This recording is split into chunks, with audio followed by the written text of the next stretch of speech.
I'm gonna write something for you tonight. So then he went and wrote something for me. Stop. Kiara says her favorite color is red, but right now I'm seeing a lot of green. Seeing a lot of envy. Not a good look, Kiara.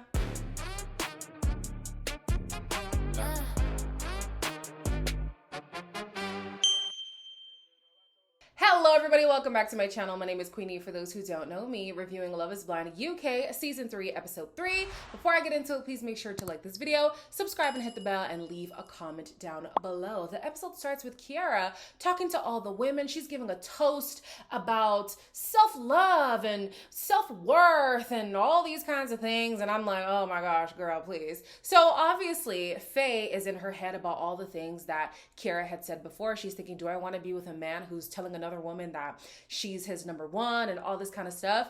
You know, that's real. That's valid. I do think that there's a lot of foul play happening from Kiara's side because I think she's jealous. I do. I don't think she wanted to be with Jack, but I think the fact that Jack wasn't falling at her feet is also pissing her off. But anyways, she's now all in on AJ. She goes into her date saying, "You're all I ever wanted." Called things off for Jack. Okay. I always knew it was you. Yeah. Just thinking about you all night last night. So yeah, that's where I'm at. It's been you from like day one. It's like, I'm so attracted to you. oh. I'm sorry, I'm not buying anything that Kiara's selling. Not for 1 second. She does not seem genuine to me, and that's unfortunate because on paper it seems like she and AJ should work, you know, but the way that she's been moving, it just makes me feel like, is this just a game for you? I'm not sure. Somebody's probably gonna be like, yo, why are you always on Kiara's ass? Because I don't trust her. Okay, I need to see more from this girl before I can buy into, you know, this connection. Then they start to talk about lingerie and stuff, and she's really laying it on thick, like, yeah, I love lingerie. I love red lace and a little thong. And he's like, yeah, I do like the stockings. She's like, yeah, we can arrange that. So, you know, she has to reel him in now because he was on the back foot before. So he's now gassed because he's getting this reassurance from her, right? In their next date, he does want to have a conversation about finances because his money is a little bit funny right now. He was a pro ball, semi-ball, whatever. He used to play basketball, okay? Then he was into banking, and now he's in a transition period. Is that a way of saying you're unemployed? I think that's what he's trying to say. Anyways, his money is not like it used to be, right? So he wants to know, how do you see like splitting bills and stuff like that? And she says, well, I do live an expensive life. You know, she has was it a residency at the Wimbledon or something? Like, she is letting it be known that she got it like that. But she's like, I do expect you to pay on a date, but I don't think that you need to pay for everything. I think she would expect that, but she's trying to get in good with him, right? So I don't think it makes sense for her to be like, yeah, I need you to pay for every single thing, even after you told me that your money situation is not that great right now. Their previous date too, before this one that they had, it was like 3 in this episode. She's 4. Yeah, we saw a lot of them today. She was talking about her ring and how she wants it to be as big as possible, and every so many anniversaries she wants more things added to the ring. And he's like, yeah, but you could tell like the gears are turning, like, woo, this girl requires a lot. Am I able to provide? She does accept his situation, and so they end up having a deep conversation about regrets. He said that he had a friend that passed away, and unfortunately he didn't get to properly say goodbye the way that he normally does. So having experienced that he does live with the regret, and he wasn't able to tell anybody about that until he told Kiara about it. The way that she responded made him feel like this is his person. So in their next date, he does propose, and she says yes. Jordan and Yasmin are back in the pods, and they talk about why he joined the army. He says he was inspired by his grandparents to go, encouraged. He was encouraged by them to go into the army, especially because he was a stubborn kid. I was just really unruly, and my granddad had a proper heart-to-heart with me. I remember one of the last things my nan and granddad said to me, just make us proud. Aww. It was a hard time. We did have a few heart-racing moments. Yeah. The bangs, I literally just felt like a little kid again. It just made me the man I am today. Jordan does get really emotional reflecting on his time in the army. He said that the the sounds that he would hear would make him feel like a little boy. And I can only imagine, like, that's a very scary situation. Even when you make a sound decision going into the military, being in it and thinking about being in it are two very different things, you know? So he's opening up. She's really feeling for him. She's empathizing. And then he talks about leaving that and going into teaching and how fulfilling that was for him. And it was just a very beautiful encounter that they were having. Then he says that he can see her being his soulmate, his best friend, the mother of his kids, his wife. I kid you not, Jordan, if you are pulling a fast one on me, yes, I'm taking this personal. If you are pulling a fast one on me, it's going to be a long day for you. Yeah?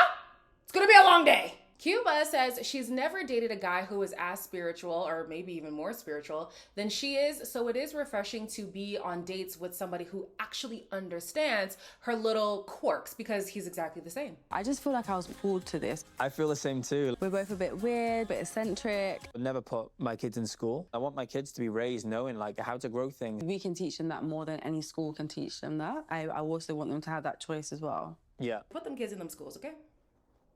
At the very least, homeschool them. You can send them to school or homeschool them and also give them practical life learning, whatever you want to call it. I'm just putting words together. Like, it doesn't have to be this extreme of like, no formal education whatsoever. Personally, I feel like the real world is not going to give a damn that your child knows how to grill asparagus, okay? Can you do arithmetic? Do you know proper grammar? Like, put your kids in some kind of education system, please. I'm begging. You already see the literacy problem that's going on worldwide, okay? We talk about it a lot in the United States because I feel like that's where a lot of the publications and stuff are coming from, but it's here in Canada.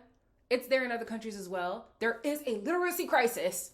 There is a huge lack of understanding, lack of comprehension, lack of deductive reasoning happening with a lot of people. I can't even say it's just the younger generation. It's some people my age mates too. It's some older people as well. And you're telling me you're going to add to that.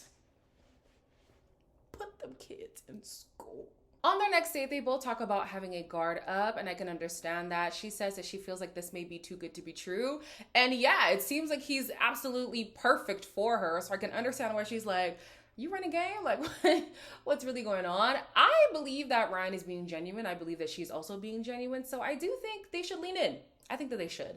Then Ryan opens up about his father taking his own life when he was younger. He himself was younger. His dad took his life.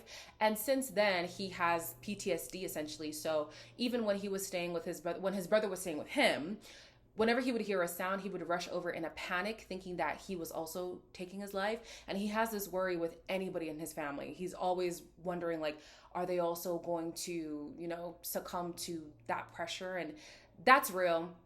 I really do understand that. Some people who've been here for a long time, my own journey with mental health struggles and all of that. So being on either end is hard. Being the person who's struggling with mental health and being the people who have to witness the person struggling with mental health, it's not easy at all. So I definitely do empathize with him in this moment. I wonder if he has gone through grief therapy or if he's even open to it, because I think maybe he should. The fact that his father passed away so long ago and he still has that panic response so many years later, I think that it's worth talking through with a professional. I also do wonder, is that why he's trying to take the approach that he has with his kids? Like, I just want to have eyes on them all the time. I just wonder, does he want to, I don't want to say control in a negative way. Does he want to be able to manage everything so that he can mitigate as many things as possible, if that makes sense? He didn't say that. This is me imposing my thoughts on him. I just wonder if the two things are correlated. Kiara tells Faye about this letter that was supposed to be for her in her mind, but instead it went to Faye. Now, Kiara, who's to say he wasn't also planning on writing homegirl a message? Now, I don't think he was, but I don't think it's fair for you to say, yeah, he told me he would write something, but then he wrote you something. That letter was basically meant for me. Girl, if you don't move, she keeps acting like she's looking out for Faye. No, you're dirty macking because you're upset. But anyways, Faye now is on the back foot going into her date with Jack, and she just wants to know, are you genuine or not? Because the streets are saying you're not. She was quite annoyed. What, really? Kind of scared that you've written something that wasn't just... Okay, I'm glad you've asked this. I didn't want to pursue my connection with her anymore. I have mild ADHD. I seem to just splurt words out. Thank you for, like, bearing with me a little bit. I don't mind you waffling. I need my girl by my side. You're my girl. I'll be so honest, guys, and if you are a person who watches all my videos, you know what's coming. I'm not moved by him saying he has ADHD. I'm already seeing it in the comments like, oh, well, Queen, maybe he acts this way because of his ADHD. I'm sorry. As somebody whose two best friends and brother are all diagnosed with ADHD, I've seen what it can look like when there is no intervention, but then I've also seen all those people do something about their diagnosis so that they show up better. Is Jack making attempts to show up better now that he's aware that he has ADHD? I don't know. So to use that as a crutch to be like, oh, but I got ADHD though, it doesn't move me too much. If it moves you, that's fine. It moved Faye, obviously, because she went in concerned and she left very giddy. And it also helped that he gave her his ring and a bouquet of flowers. I said, my God, he is pulling out all the stops. So yeah, I need to see more from Jack. Personally, I get that he has ADHD. I get that articulating himself might be a bit harder, but using that to excuse bad behavior is just not something that I co-sign. So the verdict is out. The verdict is out on him. I'm yet to see how I feel about what he has said. Also, I have to be careful with what I want to say here. I feel like he knew he needed a Hail Mary in this moment.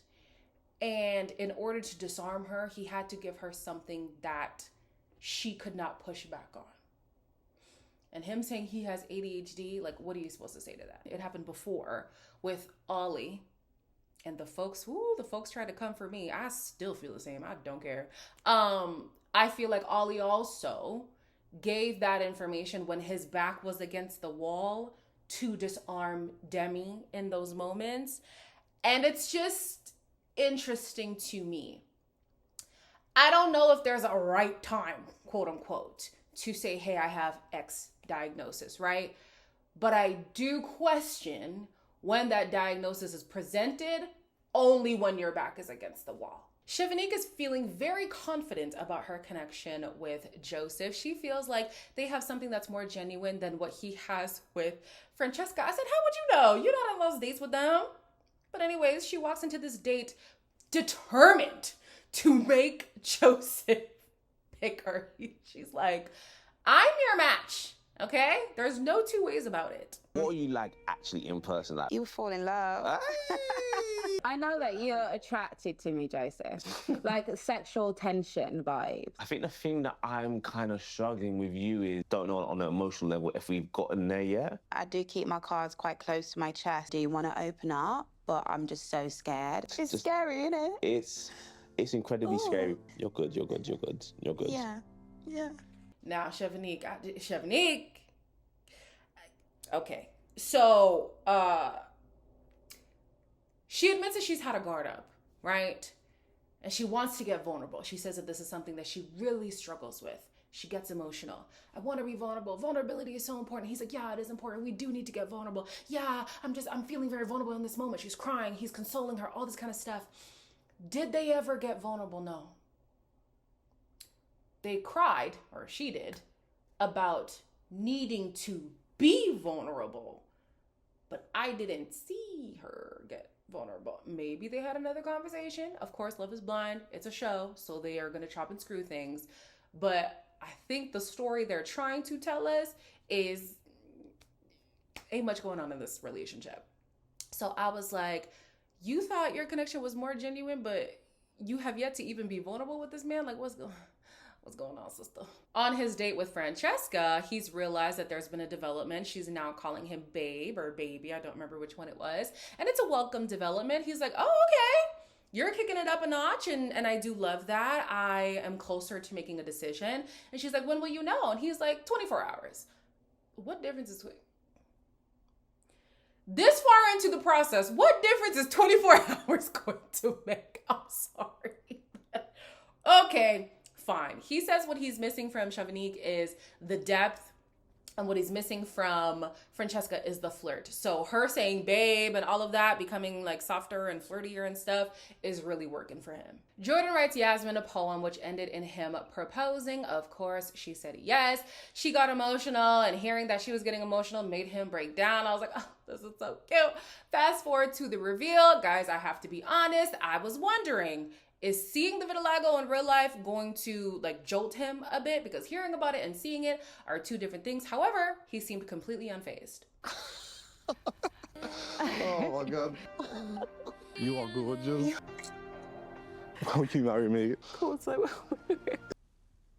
The moment where he was walking towards her and then his pace picked up and then he grabbed her and he spun her around, I said, ah, Jordan! Oh, he just see, like he feels like a Prince Charming from a book, like written by a woman. Jordan is that guy. Please don't embarrass me, please. Please don't embarrass me. I like him so much.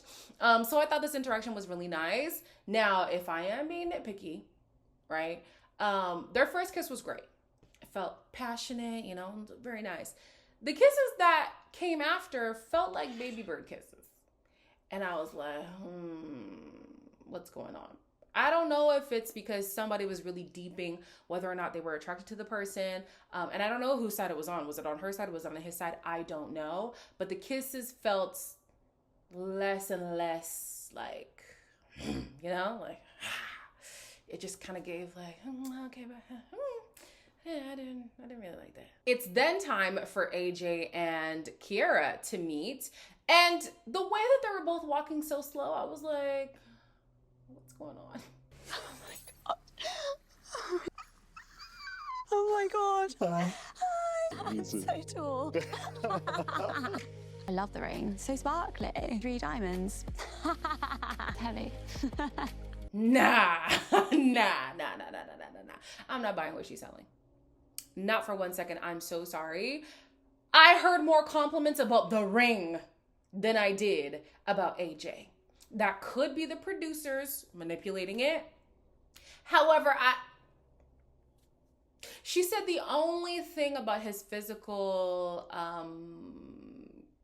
characteristics that she had in mind was the fact that he was tall because he played basketball, but she had nothing else in mind. Like I said from the first episode, I need to know if she's down with the brown. I do. This is the UK that we're talking about. Worldwide, truly, we could talk about it worldwide, but most definitely in the UK for obvious reasons. So I was like, I don't know, Kiara. I don't know. She says he has kind eyes. That's the only physical attribute I heard her compliment. He was like, oh, she blew me away. She did this, she did that. I said, okay. I got my eye on y'all. The episode ends with Chevanique going on another date with Joseph. And he says, you know what? I think I'm going to focus on Francesca. Chevanique said, not on my watch. Yesterday for me was very emotional. How you responded made me see you in another light. We really connected. Yeah. I don't want to leave here with regrets. I don't know. Why are we doing ourselves a disservice? It feels like a string. We're connected in some way. I'm gonna need to hear what the hell they were talking about in their previous date, because Chevanique really thinks that that was a turning point for them. And I'm sorry, like that was a nothing burger of a conversation. Like, I'm sorry. I get that she got emotional, but over what? Somebody tell me quickly. What was she crying about, truly? Okay, so she's like, I felt like the conversation we had really solidified our connection. Like the way that you responded made me feel like this was going a different way. Realistically, what was he supposed to do? If he wasn't empathetic, like you would scorch the earth. So yeah, he had to be like, oh yeah, I'm here with you in this moment and affirm your feelings. Otherwise, he'd look like an asshole. Like there was only one response. So anyways, Chevanique is refusing to be broken up with. She's not having it. And at first, Joseph was headstrong. He was like, I'm prioritizing Francesca. He said it again, I'm prioritizing Francesca. Then this girl's gonna say, but I feel like there's like a bond here. There's a tie holding us together. God, has orchestrated this connection. I said, ooh. All of a sudden we start to hear Joseph waver. I can understand. This girl is fervently fighting for their connection. It would jolt you a little bit, like, okay, what? Am I making the wrong decision? Like, what's going on? I'm pretty sure he ends up with Francesca. That's what it looks like based on the little previews and stuff like that. But yeah, homegirl is not having it. Somebody gonna be out there for you, girl. You don't have to fight this hard. If he's already made his decision, then let that be that. And she claims she's not the type to tread on toes, but this feels like a lot of treading, doesn't it? Just me? Oh, okay. Anyways, as always, like, comment, share, and subscribe. And I'll see you in the next one.